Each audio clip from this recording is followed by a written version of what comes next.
So hi everyone, welcome back to this channel. मैं हूं Kritika and this is O2IS academy. यहाँ पर हम लोग हिमाचल के करंट अफेयर्स कवर कर रहे हैं। इनको हम वीकली कवर करते हैं। आज we are covering the 3rd week of जनवरी।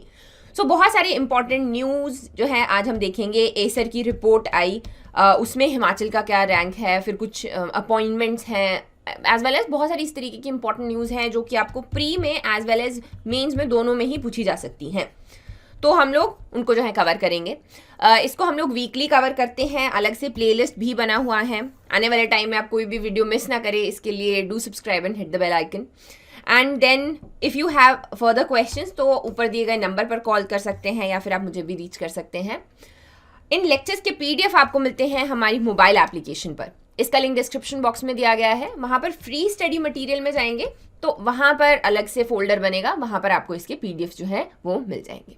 और भी बहुत सारी चीज़ें अवेलेबल हैं, test series, paid courses, current affairs. So do check it out, जो भी आपको आपकी प्रिपरेशन में हेल्प करे। तो चलिए शुरुआत करते हैं। सबसे पहले कुछ डायरेक्ट प्रीलिम फैक्ट्स जो है वो देखेंगे and then we have mains related. इनको थोड़ा सा ज़्यादा यहाँ पर हम लोग डिटेल में पढ़ने वाले हैं क्योंकि स्पेसिफिकली कुछ जो है यहाँ पर क्लाइमेट चेंज से रिलेटेड है। तो एनवायरमेंटल इम्पैक्ट जो हैं वो अक्सर मेंस में पूछे जाते हैं, उसको हम लोग यहाँ पर थोड़ा डिटेल में कवर करने वाले हैं। सो पहली न्यूज़ है हमारी, centre appoints justice Sabina as acting chief justice of Himachal Pradesh. जो हिमाचल के चीफ जस्टिस थे वो रिटायर हो गए, जिनका नाम था जस्टिस अमजद सैयद। तो उनकी जगह यहाँ पर जो एक्टिंग अभी चीफ जस्टिस रहेंगी उनका नाम है जस्टिस सबीना। तो ये आर्टिकल 223 क्या कहता है कि जब इस तरीके से किसी भी चीफ जस्टिस का रिटायरमेंट हो जाता है और वो फॉर अ वाइल जो है हाई कोर्ट की सीट वैकेंट रहती है तो उसको सीनियर मोस्ट जज वहाँ पर एक्वायर करते हैं and act as the president to fulfil the purpose जो कि यहाँ पर चीफ जस्टिस का रहता है जब तक कि नई अपॉइंटमेंट ऑफिस में ना की जाए, राइट। नेक्स्ट है, नूरपुर के भूपेंद्र सिंह को सेना मेडल दिया गया। सो ये उनको दिया गया है उनके जो भी उनका ऑपरेशन था पुलवामा में 2021 में। तो उस वक्त उन्होंने बहुत ही अच्छी तरीके से अपने ऑपरेशन को यहाँ पर देखा, ऑपरेट किया, फायरिंग जो भी इनडिस्क्रिमिनेट फायरिंग के लिए और टेररिस्ट को एलिमिनेट करने के लिए इनको ये सम्मानित किया जा रहा है। उनको सेना मेडल यहाँ पर दिया गया। नूरपुर के रहने वाले हैं भूपेंद्र सिंह, इनका नाम है, पुलवामा के लिए दिया गया है, राइट। फिर है, scientist develop movable biogas reactor. Biogas reactor क्या होता है? सबसे पहले आसान भाषा में गोबर गैस। तो आपने देखा होगा, मैंने तो देखा हुआ है कि किस तरीके से ऐसे 3 आउटलेट्स लगाए जाते हैं। एक जगह जितना भी वेस्ट होता है, गाय का वेस्ट हो गया, घर पे जो भी वेस्ट होता है वो सारा डाला जाता है, उसको पानी वगैरह ऐड करके स्लरी बना के वो नीचे जाता है बड़े वाले टैंक में। बड़े वाले टैंक में वो इस तरीके से उसकी स्लरी बन जाती है। जो बायोगैस है उसको पाइप से निकाल के एनर्जी या फ्यूल की तरह यूज़ किया जाता है। ये बेसिकली एनर्जी आ गई और ये जो स्लरी है इसको फर्टिलाइजर के जैसे यहाँ पर यूज़ किया जाता है। तो ये होता है एनारोबिक ट्रीटमेंट है बेसिकली, और इसको यहाँ पर एनर्जी बनाने के लिए यूज़ किया जाता है गाँव में इस तरीके से। तो अब ये जो JP यूनिवर्सिटी है वाकना घाट की, इन्होंने इसको मूवेबल बना दिया है। अभी डिज़ाइन पेटेंट भी इन्होंने इसके ऊपर ले लिया, यानी कि छोटी लोकेशंस के ऊपर, मल्टीपल लोकेशंस के ऊपर इसको जो है मूव यहाँ पर किया जा सकता है। अभी थोड़े टाइम में बेसिक चीज़ों में इसको यूज़ करेंगे, पायलट प्रोजेक्ट की तरह यूज़ करेंगे, फिर देखेंगे कि कहाँ कहाँ इसका यूजेज किया जा सकता है। नेक्स्ट हम लोग देखते हैं जो आपका national highway authority of India है वो बिजली महादेव का रोपवे कंस्ट्रक्ट कर रहे हैं। अब जहाँ तक आपको याद होगा, मैं पिछले 1 साल से पढ़ा रही हूँ कि इकोनॉमिक सर्वे में ये दिया गया है कि बिजली महादेव का रोपवे कुल्लू का बनाना है। लेकिन टाइम टू टाइम इसका जो ये प्रोजेक्ट है ये इधर से उधर जा रहा है, या फिर इसको जो ये किसने इसको बनाना है इसके ऊपर चर्चा की जा रही है। तो इम्पॉर्टेंट सिर्फ इतना है कि इसका मेंशन इस तरीके से कुछ जो हैं आपके वो मेंशन इकोनॉमिक सर्वे में किए गए हैं। अभी तो नया वाला भी आने वाला है, उसमें भी देखेंगे, ये उसमें मेंशनड है। और अब इसके ऊपर जो है यहाँ पर फाइनली काम किया जाएगा। कहाँ पर है? कुल्लू में है। बहुत ही सुंदर इस तरीके से ये टेम्पल है और मानते हैं कि बीच में जो शिवलिंग है उनके ऊपर बिजली कड़कती है हर साल और वो जो है टूट जाते हैं। तो फिर जो पंडित जी हैं वो उनको मक्खन से जो शिवलिंग है आपका उसको बनाते हैं और वो वापस से जुड़ जाता है अगले साल तक, जब तक फिर से बिजली नहीं कड़कती। और इसके ऊपर रूफ नहीं है एक्चुअली। तो कभी कभी अगर सवाल आ जाए कि बिजली महादेव कौन सा, पेंट रूफ है या फिर आपका पिरामिडिकल है, तो इसके ऊपर रूफ नहीं है। ये जैसे ऊपर से ये ओपन है क्योंकि बिजली जो है वहाँ से कड़कती है, ठीक है। नेक्स्ट हम लोग हैं historical temple in Palampur faces utter neglect. अब न्यूज़ ये है कि ये जो टेम्पल है आपका, इसको यहाँ पर मेंटेन नहीं किया जा रहा है। ये है आपका टेम्पल, ठीक है, लेकिन हमें टेम्पल के बारे में पता होना ज़रूरी है सिंस ये न्यूज़ में है और there is a good possibility आपने ये ना पढ़ा हो। इसका नाम है माता आशापुरी टेम्पल। 600 साल पुराना है और धौलाधार माउंटेन्स में यहाँ पर है। एक और चीज़, अगर आपको मेंस में लिखने के लिए किसी भी टेम्पल पे कुछ आ जाता है, आपको बहुत चीज़ें उसके बारे में नहीं पता है, तो आप अपना 90% गेस ले सकते हो ये लिख के कि वहाँ पर पांडव आए थे, क्योंकि हिमाचल में माना जाता है कि पांडव बहुत ज़्यादा घूमे हैं और ऑलमोस्ट हर एक मंदिर में हमें कहीं ना कहीं स्टोरी मिली जाती है कि पांडव यहाँ पर आए थे अपने अज्ञातवास या वनवास के दौरान। वो हिमालयन रेंजेस में थे और इस टेम्पल में भी रुके थे। तो इस टेम्पल में भी रुके थे वो, एज वेल एज आशापुरी है, धौलाधार माउंटेन्स में है, 600 साल पुराना है। इस तरीके के सवाल अक्सर प्रीलिम्स में पूछे जाते हैं।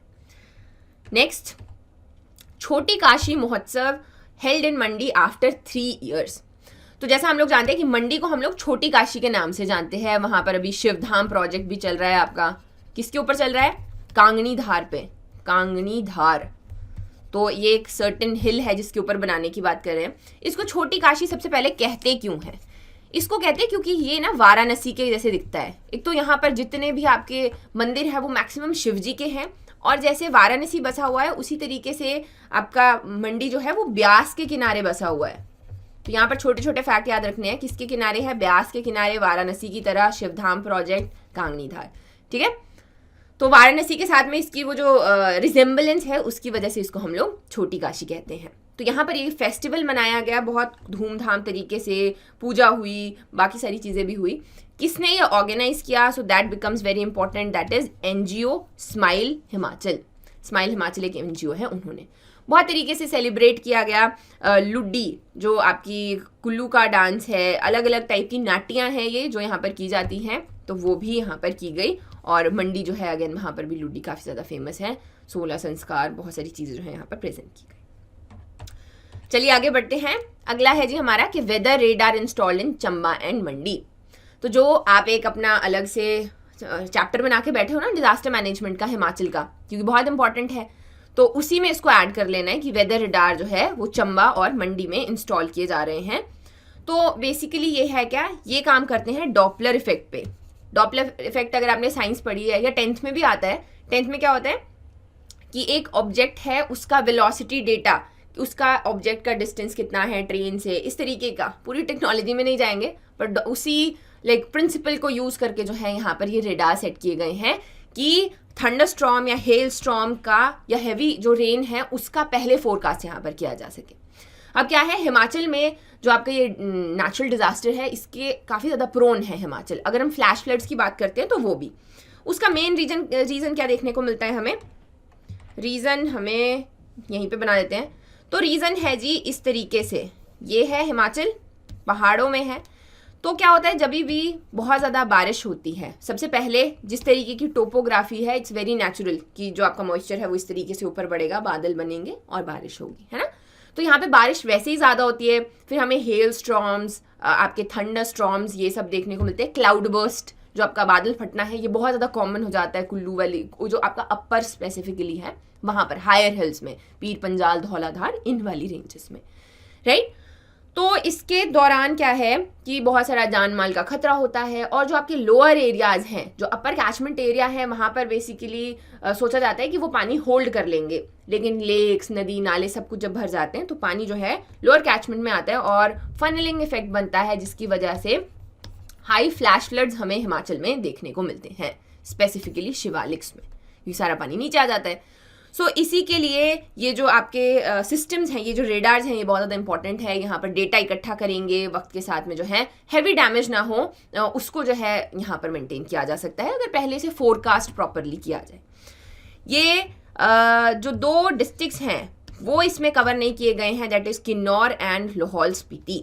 सो ये जो है आपको यहाँ पर ध्यान रखना है। आने वाले टाइम में यहाँ पे फ्लैश फ्लड्स कम होते हैं यहाँ पे क्या होता है, एवलांच ज़्यादा होता है, लैंडस्लाइड ज़्यादा होता है। तो ये उसी प्रोफाइलिंग के हिसाब से किया जा रहा है रेडार में, किन्नौर और लाहौल स्पीति यहाँ पर नहीं। नेक्स्ट बढ़ते हैं आगे। Halda festivities in Lahaul and Spiti. पिछले साल भी मैंने जनवरी में पढ़ाया था कि जनवरी के महीने में लाहौल स्पीति की डिफरेंट वैलीज जो हैं आपकी, गार वैली, रंगोली वैली, पत्तन वैली, वहाँ पर हालड़ा फेस्टिवल मनाया जाता है। इस तरीके से आप देख सकते हो यहाँ पे जो ये टॉर्चेज हैं उन पे आगे आग लगा के हालड़ा हो करके बहुत सुंदर प्रोसेशन निकलते हैं। सो अलग अलग टाइम पे मनाते हैं, जैसे एक हफ्ते में गार वैली में मनाया गया, तो जो भी है उनके कैलेंडर के हिसाब से जो है मनाया जाता है। पत्तन वैली में इसको माघ पूर्णिमा को जो है यहाँ पर मनाते हैं, और भी बहुत सारे जो देवी देवता हैं उनको खुश यहाँ पर किया जाता है, और रात को ये टॉर्चेस लेके जितने भी मेल मेंबर्स हैं वो यहाँ पर निकलते हैं, right. So next we have ASER report, काफ़ी ज़्यादा इंपॉर्टेंट है। तो एसर रिपोर्ट क्या है जी? ये है आपकी annual status of education report. ये एक एनजीओ है जिसका नाम है प्रथम, वो यहाँ पर निकालता है, और 2005 के बाद कॉन्टिन्यूस ये निकाली गई, लेकिन अभी जो है ये निकाली गई है 3-4 साल के बाद में, तो सिंस बीच में कोविड वगैरह भी था। ये क्या करते हैं, बच्चों की बेसिक एबिलिटीज़ जो है, रीडिंग या लर्निंग एबिलिटीज़ हैं, उनको टेस्ट करते हैं। एजुकेशन सिस्टम की पूरे की एक रिपोर्ट ला कर दे देते हैं। ऐसा नहीं है कि बहुत बड़ा कुछ देखते हैं कि 3rd क्लास का जो बच्चा है वो लीस्ट सब्ट्रैक्शन कर सकता है कि नहीं है, 3rd क्लास का बच्चा जो है एक पैराग्राफ यहाँ पर रीड कर सकता है कि नहीं, और इस तरीके की बेसिक चीज़ें लाइक मैथमेटिकल बेसिक ऑपरेशंस जो होते हैं उनके ऊपर। तो अब इसमें क्या देखने को मिला? इसमें देखने को मिला कि जो इंडिया के सबसे लिटरेट, जिनको या पढ़े लिखे स्टेट्स हम मानते हैं, राज्य हम मानते हैं, केरला, हिमाचल प्रदेश, इनमें ही देखने को मिल गया कि बहुत ज़्यादा ड्रास्टिक चेंज यहाँ पर देखने को मिला है। 2018 को बेस ईयर माना गया। अगर 2018 और 22 में देखा जाए तो there is a very much decrease in the level of the learnings of students. इसका जो वो है श्रेय है वो आप कोविड ईयर को भी दे सकते हैं, उसके अलावा गवर्नमेंट स्कूल्स हों या प्राइवेट स्कूल्स हों, ऑलमोस्ट ये जो डिक्लाइन है ये हमें ओवरऑल देखने को मिल रहा है। तो यहाँ पर वरीसम ये है कि ये तो हम लोग पढ़े लिखे स्टेट्स की बात कर रहे हैं, when it will come to poor states वहाँ पर ये इससे भी ज़्यादा खराब हालत हमें देखने को मिलेगी। बेसिक यहाँ पर देख लेते हैं, जैसे कि 3rd क्लास के गवर्नमेंट या फिर प्राइवेट के बच्चे जो हैं क्लास 2 लेवल का कुछ भी पढ़ सकते हैं कि नहीं, it has reduce from 27.3% to 20%, यानी कि सिर्फ 20% ऐसे बच्चे हैं जो 3rd में आ गए लेकिन वो 2nd का जो है यहाँ पर नहीं पढ़ सकते। तो बेसिकली ये जो आपकी रिपोर्ट है एसर की, ये बात करती है प्री प्राइमरी और प्राइमरी स्कूलिंग में जो अभी लर्निंग क्राइसिस चल रहा है उसके बारे में।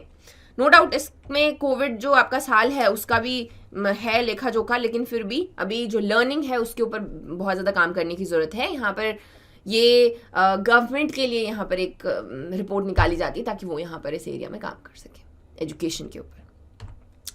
नेक्स्ट है Shimla witness 4-fold rise in चिट्टा सीजर्स इन 5 years। बहुत ही सबसे पहले इम्पॉर्टेंट टॉपिक है ये आपके मेंस के लिए भी, और दुखदाई भी है, क्योंकि शिमला के अगर आप हालात देखें तो पिछले 5 साल में 4 गुना चिट्टा यूजर जो हैं वो बढ़ चुके हैं।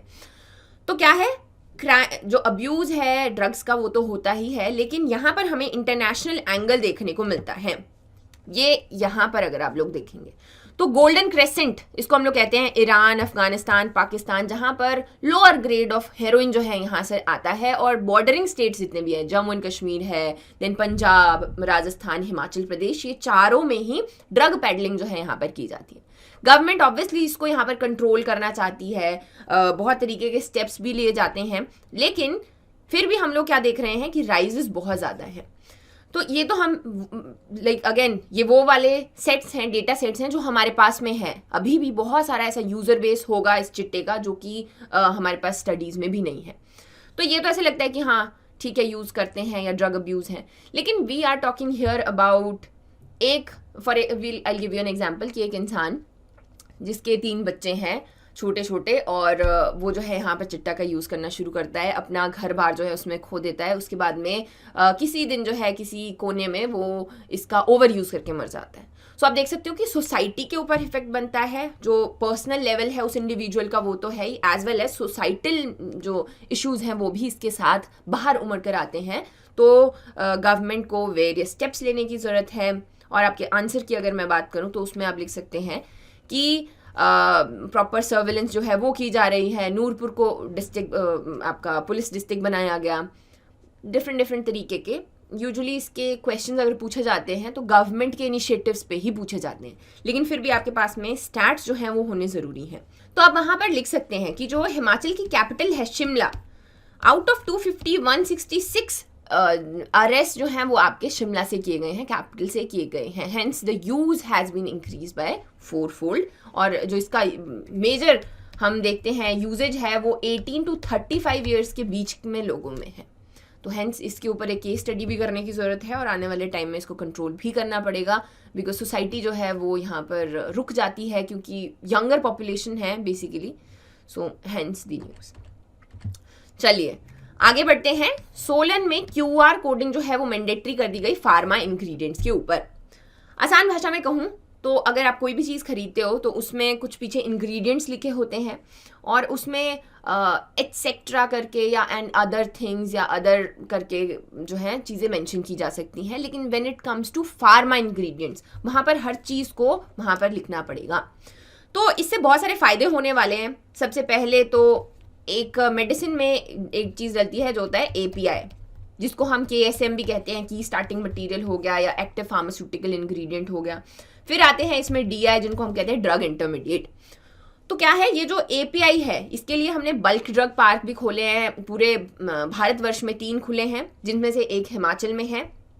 तो क्या है, तो API है वो इंपोर्ट भी होता है एज वेल एज हम खुद भी बनाते हैं। तो इसका ये जो एक्सेसिव हम कह सकते हैं यहाँ पर ओवर सेलिंग की जाती है या ओवर प्राइस्ड चीज़ें जो हैं बेची जाती हैं इंपोर्ट के नाम पे, उसको जो है यहाँ पर कंट्रोल किया जा सकता है कि जो भी आपके मार्केट के स्टैंडर्ड्स हैं उसके हिसाब से API को या और भी जो चीज़ें उसमें इंग्रेडिएंट्स हैं उनको यहाँ पर लिस्ट किया जा सकता है।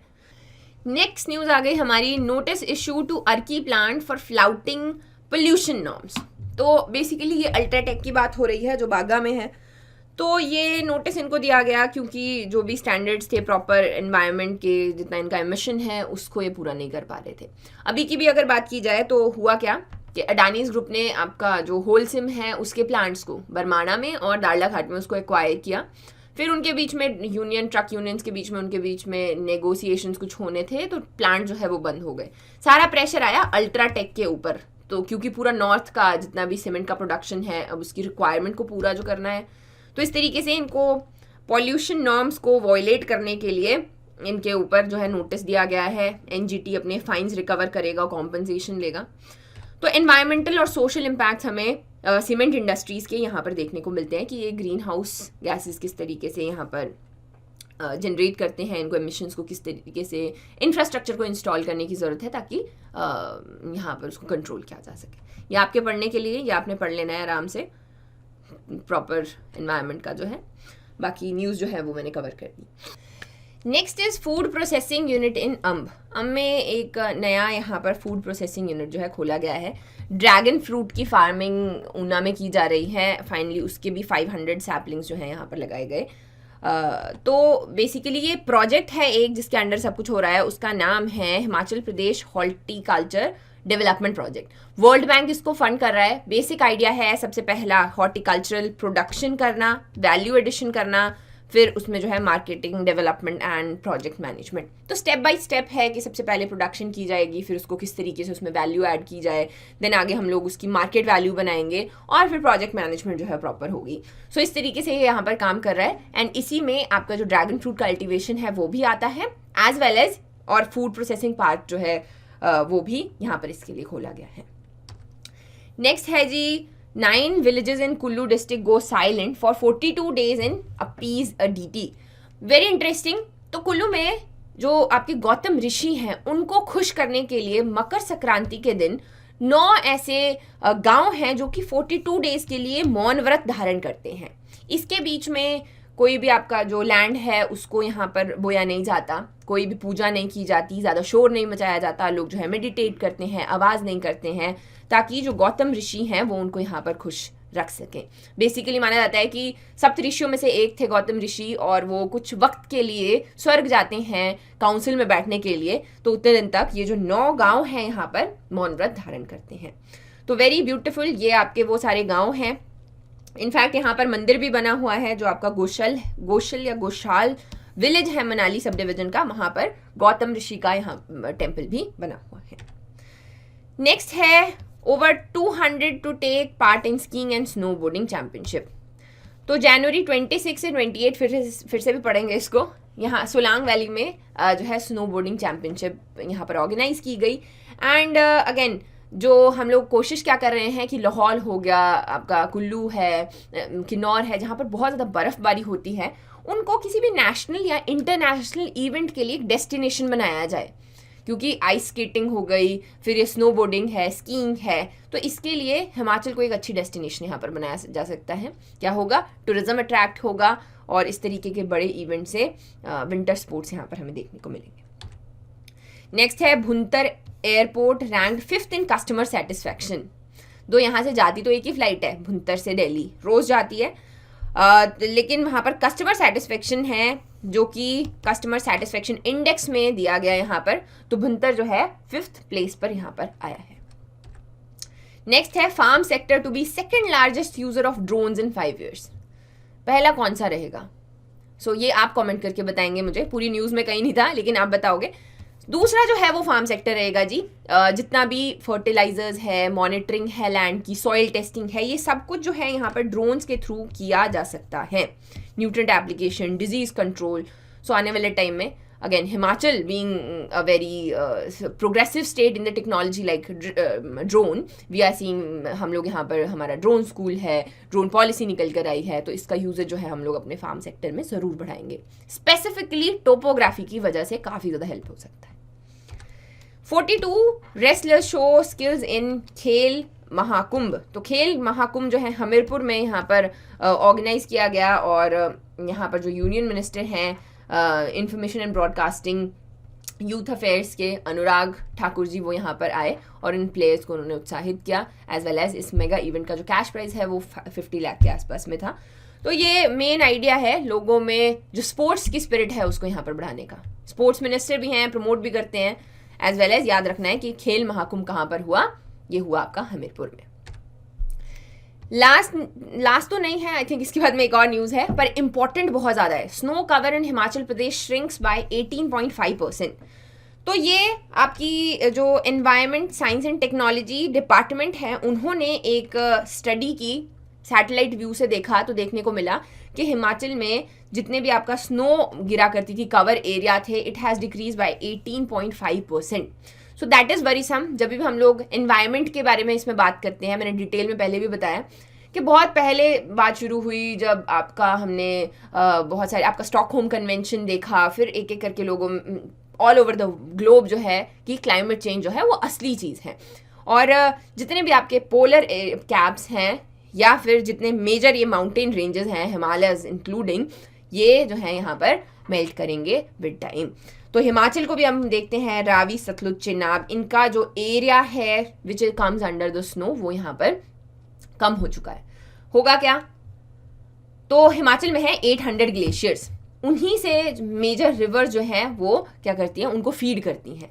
सबसे पहले जब ये रैपिडली यहाँ पर मेल्ट करेंगे तो इनका फ्लो बढ़ेगा जिसकी वजह से फ्लैश फ्लड्स आएंगे या और हमें इश्यूज देखने को मिलेंगे।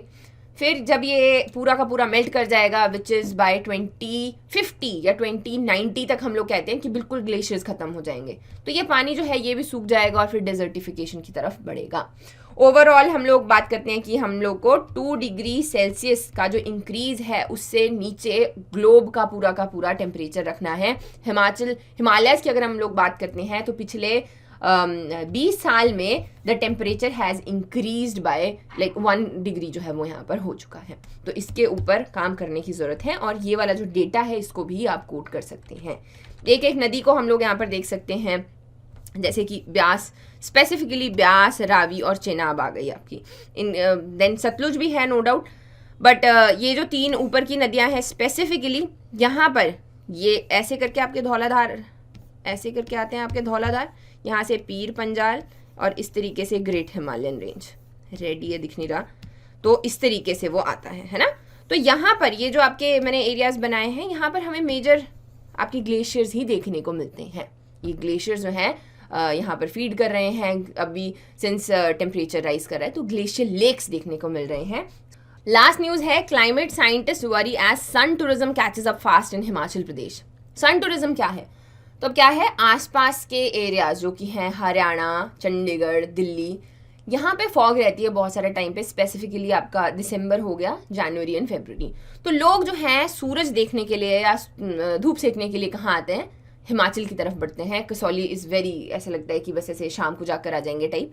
तो सन टूरिज्म जो है यहाँ पर कैच किया है, but again this is one of the reasons of climate change as well. इसमें भी क्लाइमेट चेंज की ही बात की जा रही है कि वो जो हमें 2 डिग्री से नीचे रहना है वो यहाँ पर राइज कर रहा है। इसके रीजंस की वजह से हम लोग देख रहे हैं कि आपकी फॉग काफ़ी ज़्यादा रहती है, धूप नहीं निकलती है, and pollution and other things and so many reasons.